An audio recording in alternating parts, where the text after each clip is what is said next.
My predictions for real estate in Greater Vancouver for 2025.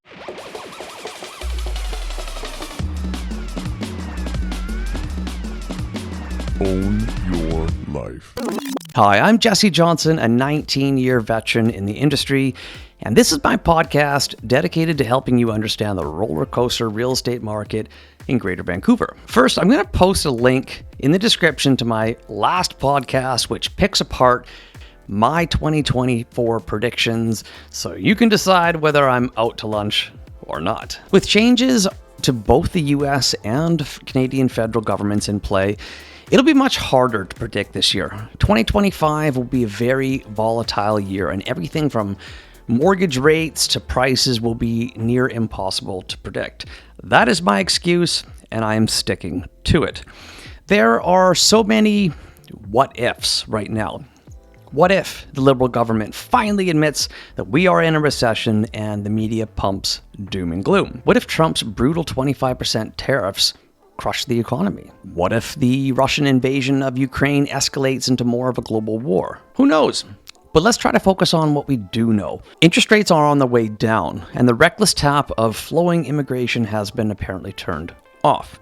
Either Trump's mega tariff and or minimal Canadian immigration could cause our GDP to drop and force us into an official recession. Will a looming recession negatively affect real estate? They usually do, but not always. How bad will this recession be? Are we looking at another big one, or will not much happen? Considering we've already been in a recession for a while now, it's tough to say. On the flip side, Trump's tariff could cause inflation. Why? Well, there will be likely a tariff back in return, which causes the cost of purchasable goods for Canadians to grow. How does the government tackle inflation? We raise interest rates, which would slow down the market. Again, I'm far less optimistic this year when it comes to price gains in Greater Vancouver. We are due for a recession, certainly before things go on a big run, right? What do you think? Comment below. I'd love to hear your opinion. I'm curious. So, Justin Trudeau just quit. This wasn't much of a surprise to anybody, but is this a good thing? To me, it isn't. The Liberals will stall the government while they take their sweet time to find a new leader. Do they have a chance to hang on with this strategic move until the fall election? Yes, it's possible they might. A stalled government means a whole lot of nothing is going to happen. This is horrific timing with Trump's looming 25% tariff.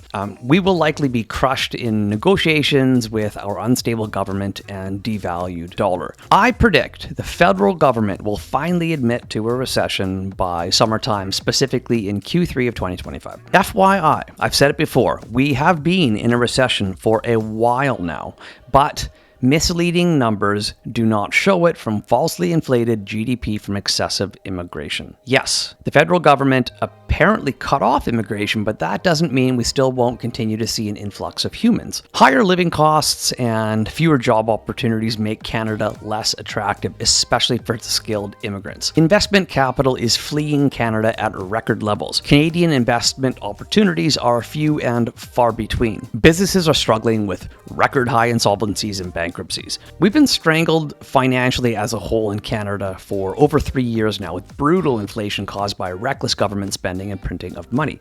I'm always terrified of discussing certain topics, COVID, religion, politics, but sometimes I admit it's very hard to bite my tongue. At the time of this recording, the 5-year fixed rate for mortgages sits at about 4% with most lenders. I predict fixed mortgage rates will drop 0.5% to 0.75% by the end of this year, 2025, so landing around 3.25 to 3.5%. The variable rates will drop even more, especially if economic stimulation is implemented. At the time of this recording, the variable sits around 4.5%, and I predict it will drop at least 1% by the end of 2025, maybe even more if the economy continues to tank. Could the Liberal government cut rates faster and avoid a technical recession? This is highly possible. Liberals will try to buy votes, and lowering interest rates will likely be in their playbook. Unemployment currently sits at 6.7%, and I predict it will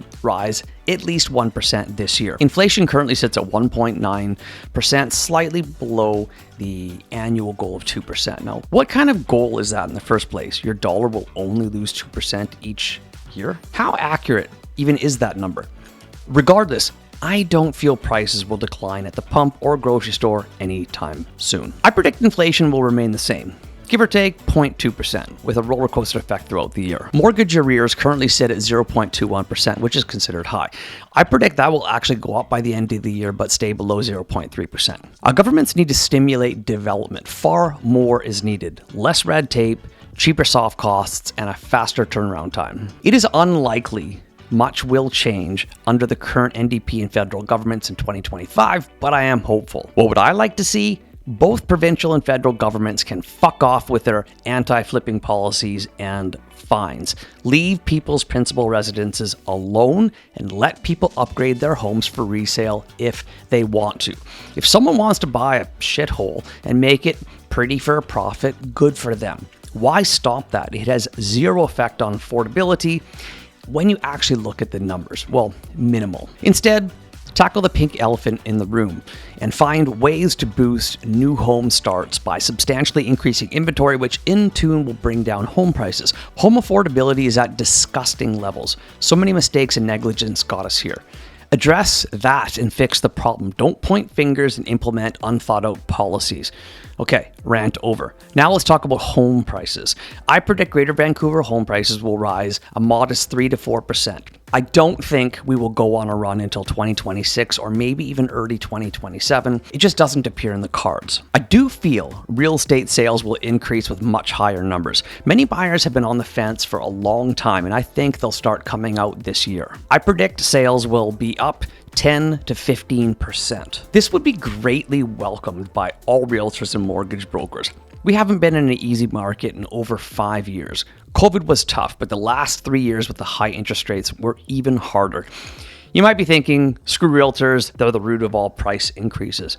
No, that's not correct. Buyers set market prices. We just help put deals together. Let's quickly review areas that may flourish. I still predict so-called affordable areas will perform better, such as Maple Ridge, Langley, and Coquitlam. I also predict Vancouver as a whole will continue to perform poorly. The city isn't the same anymore, and people continue to leave. Don't get me wrong, I love Vancouver, but things have certainly changed for the worse. What do you think?